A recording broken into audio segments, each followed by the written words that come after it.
नमस्कार दोस्तों, आज की क्लास में आपका स्वागत है। चलिए देखते हैं आज 18वां प्रवासी भारतीय दिवस क्या है। 18वां प्रवासी भारतीय दिवस का आयोजन कहाँ किया गया। 18वां प्रवासी भारतीय दिवस का आयोजन, ठीक है ना, क्या है आयोजन। आयोजन कहाँ किया गया तो 8 से 10 जनवरी 2025 को 25 तक 8 से 10 जनवरी 2025 को कहाँ किया गया, ओडिशा के भुवनेश्वर में।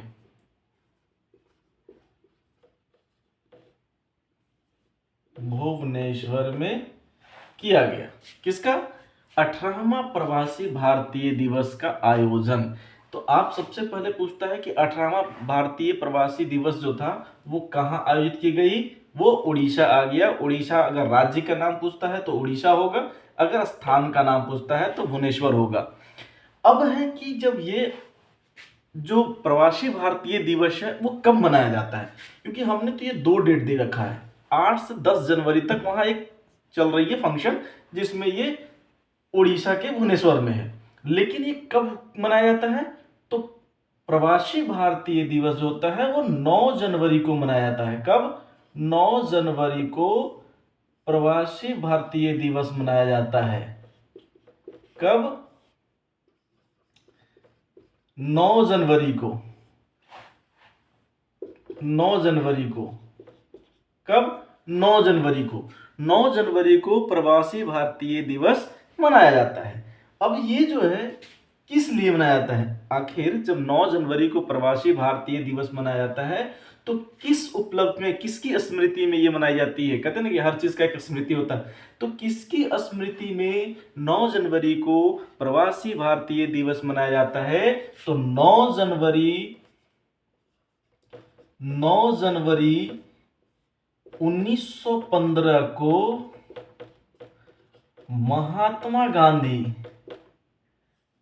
महात्मा गांधी दक्षिण अफ्रीका से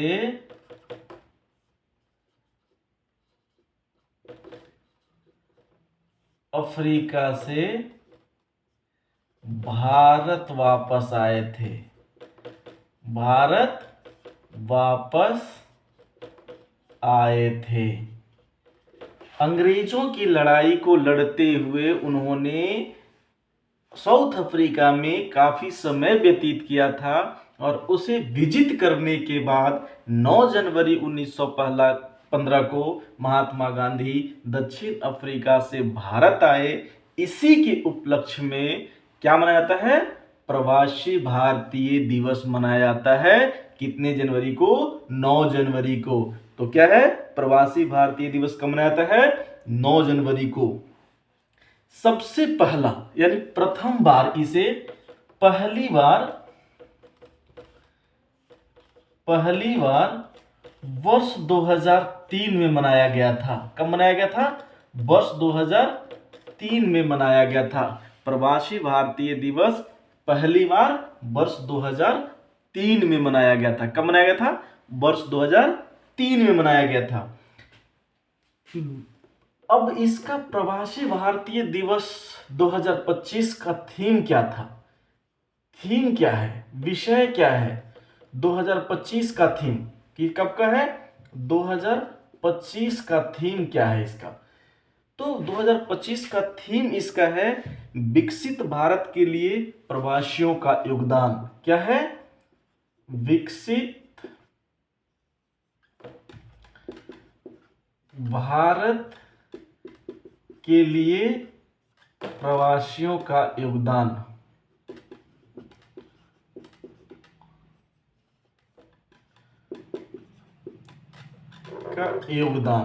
ठीक है ना। ये हमेशा पूछता है कि थीम क्या है, 25 का थीम यानी 18वां प्रवासी भारतीय दिवस का थीम क्या है, विकसित भारत के लिए प्रवासियों का योगदान। ये 2025 का थीम है, यानी 18वां प्रवासी भारतीय दिवस का थीम विकसित भारत के लिए प्रवासियों का योगदान है। दूसरा, इसका उद्देश्य क्या है? आखिर किसी भी चीज को जब मनाया जाता है तो प्रवासी भारतीय दिवस मनाने का इसके पीछे उद्देश्य क्या है, क्यों मनाया जाता है, ये किस उद्देश्य से? तो इसका उद्देश्य जो है वो क्या है? तो सबसे पहले अगर हम लोग उद्देश्य की बात करते हैं कि इसका उद्देश्य क्या है, तो भारत सरकार के साथ जो है प्रवासी भारतीय समुदाय समुदाय के जुड़ाव को मजबूत करना है। क्या है? भारत सरकार के साथ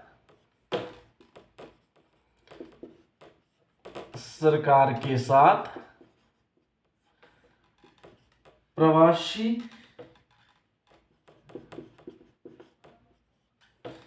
भारतीय समुदाय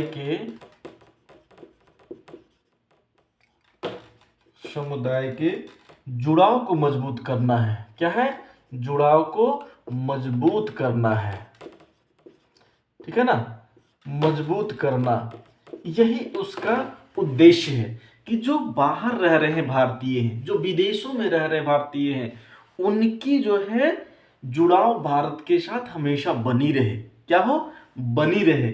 इसी उद्देश्य के साथ क्या था कि प्रवासी भारतीय दिवस मनाया जाता है। और प्रवासी भारतीय दिवस सर्वप्रथम कब मनाया गया था? वर्ष 2003 में। कब था? वर्ष 2003 में। कितने तारीख को मनाया जाता है? 9 जनवरी को प्रवासी भारतीय दिवस मनाया जाता है। 2025 का थीम क्या है? विकसित भारत के लिए प्रवासियों का योगदान। क्या है?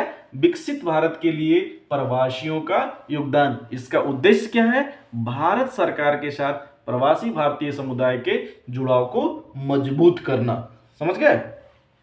अब है कि इसमें जो है कौन कौन शामिल होते हैं। जैसे अगर इसमें बात की जाए कि सम्मिलित कौन होता है, ठीक है ना, इसमें शामिल कौन है, किस भारतीयों को हम लोग रखते हैं कि हाँ ये प्रवासी भारतीय हैं जो हमारे साथ सम्मिलित हैं। तो इसमें शामिल जो होते हैं, इसमें कौन शामिल है?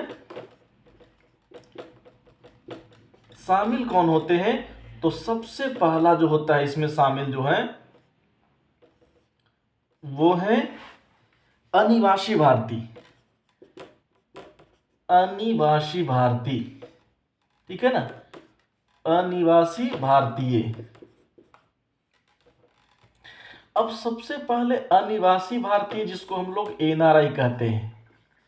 क्या कहते हैं? एनआरआई, जो अनिवासी भारतीय हैं। दूसरा है भारतीय मूल के व्यक्ति। भारतीय मूल के व्यक्ति, ठीक है ना, भारतीय मूल के व्यक्ति जिसको पीआईओ कहते हैं, पीआईओ। और थर्ड जो है ओवरसीज इंडियन है, ओवरसीज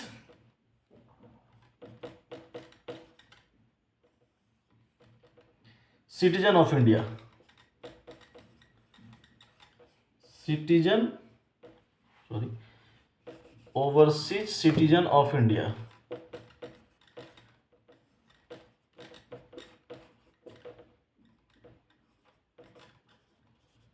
इंडिया, इसे कहते हैं OCI. Clear? Overseas citizen of India.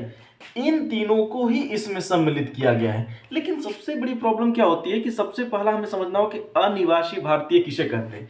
तो अगर जब हमें यही पता नहीं है कि अनिवासी भारतीय कौन है, तो कैसे पता चलेगा कि अनिवासी भारतीय कौन है?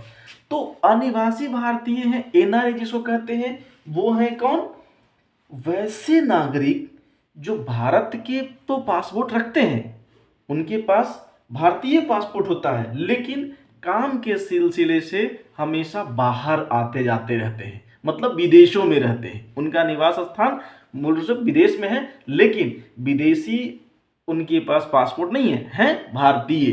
तो वैसे व्यक्ति को अनिवासी भारतीय कहते हैं कि 6 महीना साल भर 6 महीना 8 महीना वहां रहते हैं और 1 से 2 महीने अपने देश में रहते हैं। तो वैसे अनिवासी भारतीय हुए। दूसरा भारतीय मूल के व्यक्ति, यानी वो पहले तो भारत में थे लेकिन वर्तमान में नहीं है। क्यों? क्योंकि उनके पास विदेशी नागरिकता है, विदेशी पासपोर्ट है, क्योंकि भारत में एकल नागरिकता का प्रावधान है। क्या है? भारत में एकल नागरिकता का प्रावधान है। इसलिए ये जो भारतीय मूल के व्यक्ति हैं, कहीं आपने सुना होगा कि भारतीय मूल के व्यक्ति ने अमेरिका में ये चीज किया, तो भारतीय नहीं है लेकिन भारतीय मूल के व्यक्ति हैं, यानी वो पहले भारतीय थे, उनके कोई होंगे यहाँ के, वो व्यक्ति हैं जो कभी चले गए। ओवरसीज सिटीजन ऑफ इंडिया, इसे 2005 में जोड़ा गया था। भारतीय नागरिकता संशोधन अधिनियम 2005 के माध्यम से ओसीआई को जोड़ा गया है। तो इन तीनों को ही इसमें सम्मिलित किया जाता है। किसमें? प्रवासी भारतीय में इन तीनों को सम्मिलित किया जाता है। अब है कि सबसे पहला कि इसका बेनिफिट क्या होता है, आखिर क्यों प्रवासी भारतीय दिवस मनाते हैं हम लोग, इसका योगदान क्या है, महत्व क्या है। तो महत्व की बात जहां पे आती है तो महत्व में हम लोग कह सकते हैं कि सबसे पहला तो है कि आर्थिक महत्व हो जाएगा। क्या है? इसका आर्थिक महत्व है। दूसरा, इसका सामाजिक महत्व है, सामाजिक महत्व की बात हो जाएगी। तीसरा, सांस्कृतिक महत्व है, सांस्कृतिक महत्व है। चौथा, ज्ञान का आदान प्रदान है। तो इस तरह से कई महत्व बन जाता है प्रवासी भारतीय दिवस के रूप में जब मनाते हैं तो। क्योंकि आर्थिक, जब अनिवासी भारतीय होते हैं तो क्या करते हैं, धन का उपार्जन वहां करते हैं लेकिन भारतीय भेजते हैं, जिससे विदेशी मुद्रा भंडार फुलफिल होता है। सामाजिक है कि यहाँ पे समाज का आदान प्रदान होता है, वहाँ की सामाजिक व्यवस्था होती है जो यहाँ की सामाजिक व्यवस्था से भिन्न होता है, तो दोनों जगह की जब मिलते हैं तो एक नई समाज विकसित होती है। सांस्कृतिक महत्व है कि भारतीय संस्कृति की जो ख्याति है वो विदेशों में भी पहुंचते हैं। ठीक है। और जो फोर्थ है ज्ञान, ज्ञान की संचार होता है, क्योंकि जब वहां जाएंगे अच्छे सीखेंगे तो यहाँ आने के बाद उस चीज का आदान प्रदान करेंगे। तो ये मुख्य रूप से प्रवासी भारतीय का महत्व है। समझ गए होंगे? क्लियर? यदि वीडियो अच्छा लगा हो तो वीडियो को सब्सक्राइब करें, चैनल को दबाएं। Thank you.